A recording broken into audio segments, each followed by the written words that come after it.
আজকের recipe chicken biryani. তৃপ্তি রান্নাঘরে সবাইকে স্বাগতম। চিকেন বিরিয়ানির জন্য লাগছে একটা বোলে আমরা টক দই নেব, তাতে আদা রসুন আর কাঁচা লঙ্কার পেস্ট, গুঁড়ো লঙ্কা, জিরে গুঁড়ো, ধনে গুঁড়ো, গোলমরিচ গুঁড়ো, হলুদ, পরিমাণ মতো নুন, বিরিয়ানি মশলা, পুদিনা পাতা আর লেমন জুস, সাথে একটু গরম তেল ভালো করে নিয়ে ফেটে রেখে দেবো।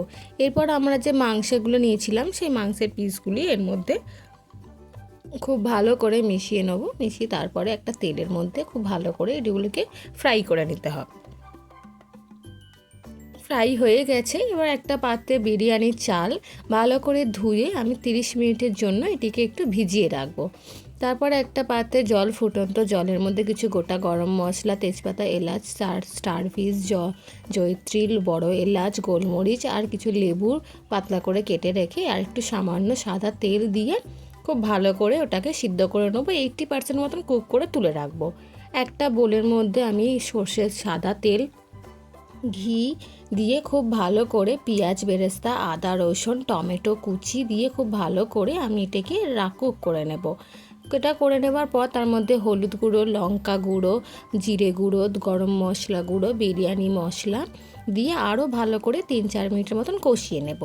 কষানো হয়ে যাবার পর এখানে আমি টক দই দিয়ে রাখবো। টক দই দিয়ে আবারও সেটিকে ভালো করে কষিয়ে নিতে হবে।